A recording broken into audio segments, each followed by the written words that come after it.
ఓం శ్రీ గణేశాయ నమః. ఓం శ్రీ వేదవ్యాసాయ నమః. ఓం నమో భగవతే వాసుదేవాయ.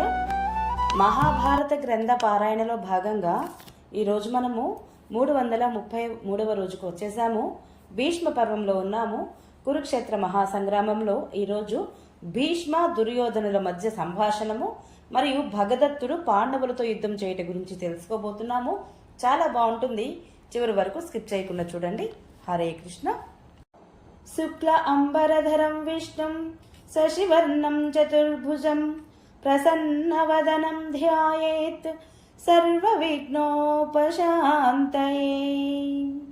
నారాయణం నమస్కృత్య నరం చైవ నరోత్తమం దేవీం సరస్వతిం వ్యాసం తతో జయముదీరయేత్.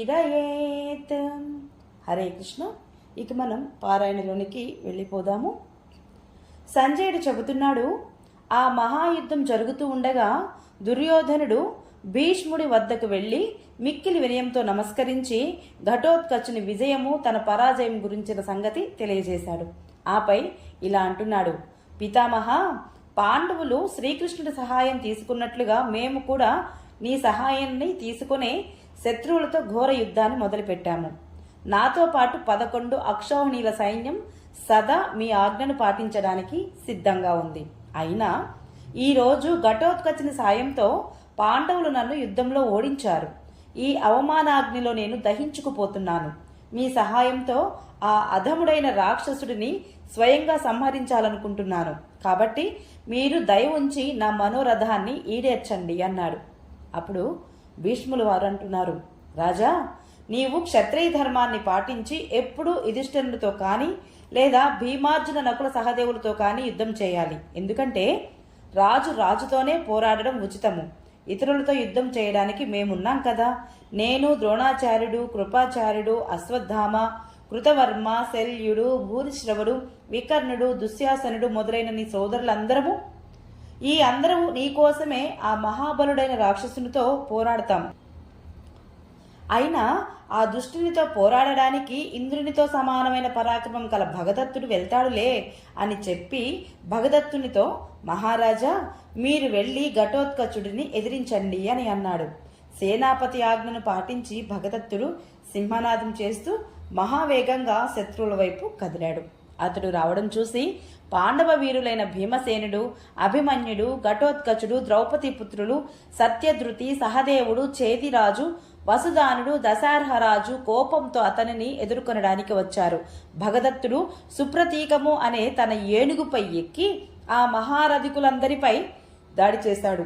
అనంతరం పాండవులకు భగదత్తునితో భీకర యుద్ధం మొదలైంది. మహాధనుర్ధరుడైన భగదత్తుడు భీమునిపై దాడి చేసి అతని మీద బాణవర్షం కురిపించసాగాడు.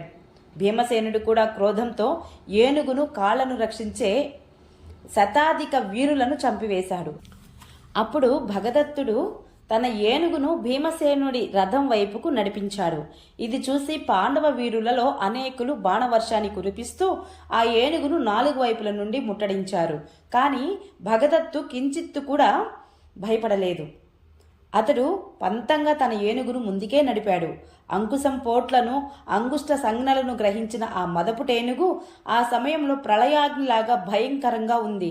అది క్రోధంతో నిండిపోయి అనేక రథాలను, గుర్రాలను, ఏనుగులను, వాటిపైనున్న వీరులతో సహితంగా చాపలా చుట్టి పడేసింది. వందల వేల పాదచారులైన సైనికులు నలిపివేసేసింది.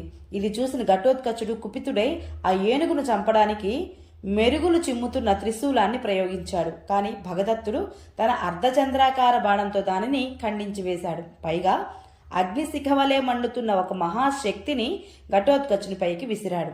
ఆ శక్తి ఇంకా ఆకాశంలో ఉండగానే ఘటోత్కచుడు ఒక్కసారిగా ఎగిరి దానిని చేతితో పట్టుకొని 2 మోకాళ్ళ మధ్య అదిమి పెట్టి విరిచేశాడు.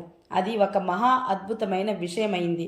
ఆకాశంలో నిలిచిన దేవతలు, గంధర్వులు, మునులు కూడా దీనిని చూచి మిక్కిలిగా ఆశ్చర్యపోయారు. పాండవులు అతనిని మెచ్చుకుంటూ హర్షధ్వానాలు చేశారు. భగదత్తుడు దీనిని సహించలేకపోయాడు. అతడు తన వింటిని లాగిపెట్టి పాండవ వీరులపై బాణవర్షం కురిపించడం మొదలుపెట్టాడు. భీమసేనుడిని 1, అభిమన్యుడిని 3, ఘటోత్కచుడిని 9, కేకేయ రాజకుమారులను 5 బాణాలతో తూట్లు పొడిచాడు. ఇంకొక బాణంతో క్షత్రదేవుడి కుడి చేతిని నరికివేశాడు. 5 బాణాలతో ద్రౌపది పుత్రులు 5గురిని గాయపరిచాడు.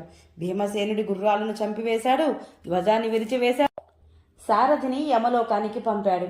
అటు తర్వాత భీమసేనుడు కూడా గాయపరిచాడు. ఆ బాధకు తట్టుకోలేక అతడు కొంతసేపు రథం వెనుక భాగంలోనే కూర్చొనుండిపోయాడు. అయినా కూడా గదను చేతపట్టి వేగంగా రథంలో నుంచి కిందికి ఉరికాడు. అతడు గద తీసుకుని రావడం చూసి కౌరవ సైనికులు భయభ్రాంతులయ్యారు. ఇంతలో అర్జునుడు కూడా శత్రువులను సంహరిస్తూ అక్కడికి చేరుకున్నాడు. కౌరవుల మీద బాణవర్షం కురిపించాడు. ఆ సమయంలోనే భీమసేనుడు కృష్ణార్జునులకు ఇరావంతుని మరణం గురించి తెలియజేశాడు. ఓం నమో భగవతే వాసుదేవాయ. ఈరోజు పారాయణ ఇంతటితో సమాప్తం. రేపు మనము ఇరావంతుని మరణ వార్తను విని అర్జునుడు శోకించుట, భీమసేనుడు కొంతమంది ధృతరాష్ట్ర పుత్రులను వధించుట గురించి తెలుసుకుందాము. ఈ వీడియో మీకు నచ్చినట్లయితే please subscribe my channel, like, share, comment please. Thank you.